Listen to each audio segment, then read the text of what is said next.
एक मुसलमान सड़क के दरमियान बुलंद आवाज में नारा लगाया, खत्मे नबूवत जिंदाबाद। उन दिनों खत्मे नबूवत की तहरीक जोरों पर थी। खत्मे नबूवत के परवाने गोलियों, लाठियों, जेलों, हवालातों के कमरों में ले रहे थे। जो ही इसने नारा लगाया, पुलिस वाला आगे बढ़ा, उसकी गाल पर जोरदार थप्पड़ मारा। थप्पड़ खाते ही उसने फिर कहा, खत्मे नबूवत जिंदाबाद। इस बार पुलिस वाले ने उसे बंदूक का बट मारा। बट खाकर वो पहले से ज्यादा बुलंद आवाज में गिरजा, खत्मे नबूवत जिंदाबाद। अब तो पुलिस वाले उस पर झपट पड़े। उधर वो हर थप्पड़, हर लात, हर बट पर खत्मे नबूवत जिंदाबाद का नारा लगाता चलता गया। वो मारते रहे, यहां तक के जख्मों से चूर चूर हुआ। इस हालत में उठाकर फौजी अदालत में पेश किया गया।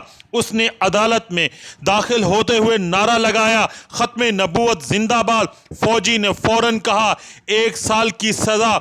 1 साल की सजा का सुनकर उसने फिर नारा लगाया, खत्मे नबूवत जिंदाबाद। फौजी ने फिर कहा, 3 साल सजा। उसने फिर खत्मे नबूवत जिंदाबाद का नारा लगाया। गर्ज वो 1-1 साल की सजा बढ़ाता चला गया। ये खत्मे नबूवत का नारा लगाता चला गया, यहां तक कि सजा 20 साल तक पहुंच गई। 20 साल की सजा सुनकर उसने कहा, खत्मे नबूवत जिंदाबाद। इस पर फौजी ने झलाकर कहा, बाहर ले जाकर गोली मार दो। उसने गोली का हुक्म सुना, खत्मे नबूवत जिंदाबाद। साथ ही खुशी के आलम में नाचने लगा।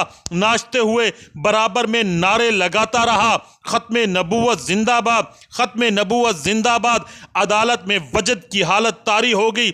यह हालत देखकर अदालत ने कहा, यह दीवाना है, दीवाने को सजा नहीं दी जा सकती।